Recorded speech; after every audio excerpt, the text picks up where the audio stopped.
चूहे, गाय, भैंस, ये सब अपने बच्चे को पहचानते ही नहीं, डिफेंस भी करते हैं। मैंने बारहा अपने गांव में मुर्गी को गौर से देखा तो 8, 10, 15 बच्चे होते हैं, मगर बाज जब अटैक करता है तो तमाम बच्चों को अपने परों में मुर्गी छुपाती है। अल्लामा कमरुज़्ज़मान आज़मी का 25 साल पहले एक जुमला था, कुव्वते परवाज नहीं रखती है मुर्गी, मगर बाज से मुकाबला करने के लिए वो फ्लाई करती, छलांग लगाती और उड़ती है, क्योंकि अल्लाह ने इतनी अक्ल उसको भी दी। अगर इंसान और हैवान में मुश्तरक चीजें देखें तो हम लोगों को भूख लगती है तो खाना खाते हैं, जानवर को भी भूख लगती है तो खाना खाते हैं। खाने से पहले अगर वो ये देख ले कि ये मेरे घर का खाना है या किसी और के घर का खाना है, हलाल है या हराम है। जो हलाल खाए उसे इंसान कहते हैं, जो हलाल और हराम की तमीज किए बगैर खा जाए उसे जानवर कहते हैं। बहुत आसान डिफरेंस है। अपने लोग भी कपड़ा पहनते हैं, जानवर नहीं पहनते हैं, पागल नहीं पहनते हैं, क्योंकि अल्लाह ने अक्ल नहीं दिया। प्यास लगती है अपने लोगों को तो पानी पीते हैं, जानवर भी पानी पीता है। अगर पानी को 3 सांस में बैठकर पिए तो उसे इंसान कहते हैं, और खड़े खड़े कोई भी पानी पीना शुरू कर दे तो उसे जानवर कहा जाता है।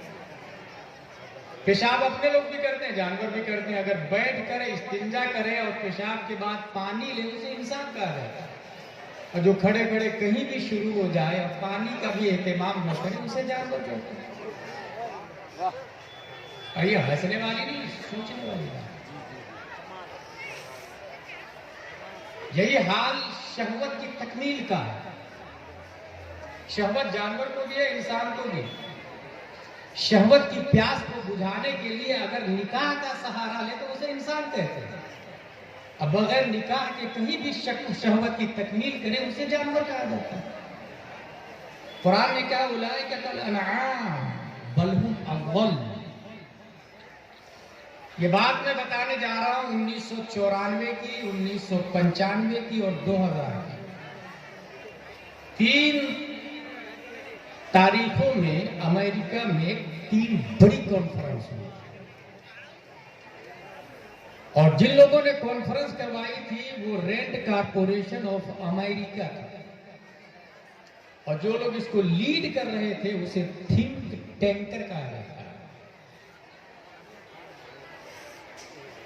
एक इंसान अगर जीनियस है,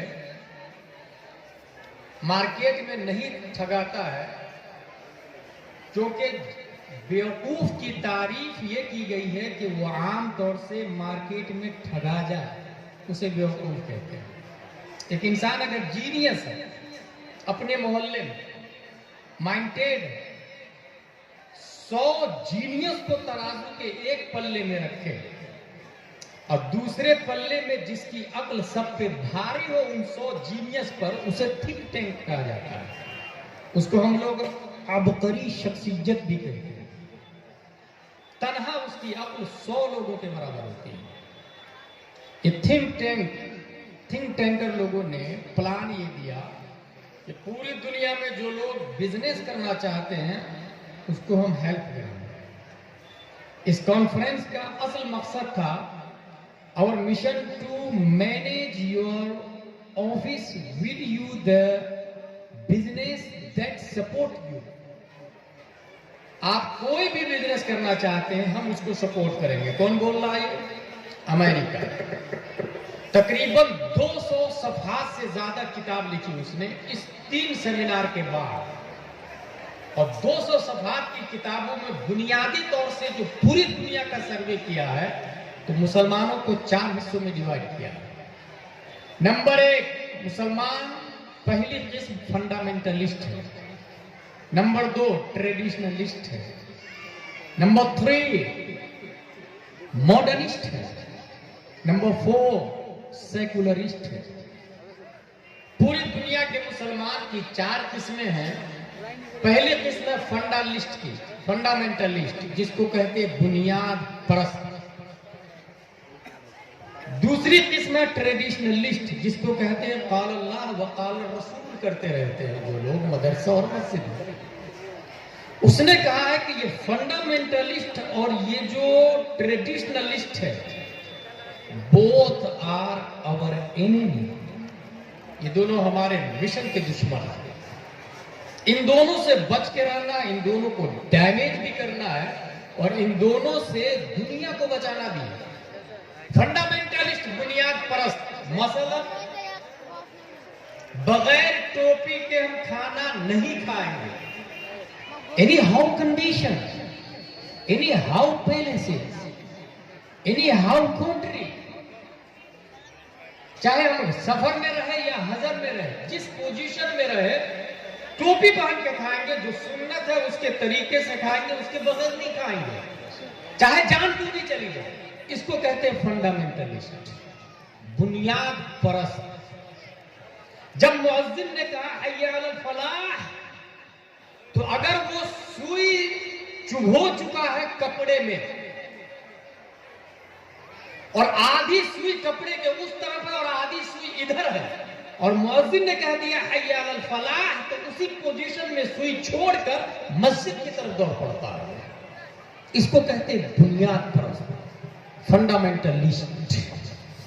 इसी तरीके से किसी ने शराब रख दिया और कहा तुम्हें पानी नहीं मिलेगा 1 दिन 2 दिन 3 दिन, और कहा कुछ खाना हो तो ये खिंजीर है, मरा हुआ गोश्त है खिंजीर का, उसे खाना होगा, और इसके अलावा न खाने की चीज है न पीने की चीज है। कितने घंटे हम लोग बर्दाश्त कर रहे हैं?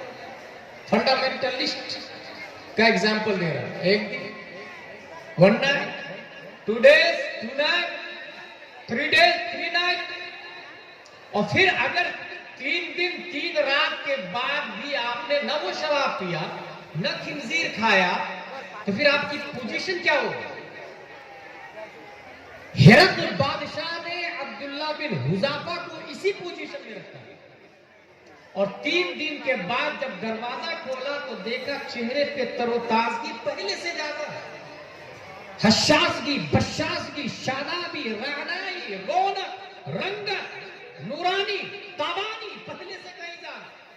शराब अपनी जगह बाती है, खिंजीर अपनी जगह बाती है, चेहरा पुरजुमुर्दा और कुम्हलाने की बजाय पहले से ज्यादा हशासो बशास। कहा आपने किया न पिया न खाया, खाने और पीने की जगह आपने क्या किया? अब्दुल्ला बिन हुज़ाफा जवाब देते हैं मैं सूरह यासीन की तिलावत कर रहा था,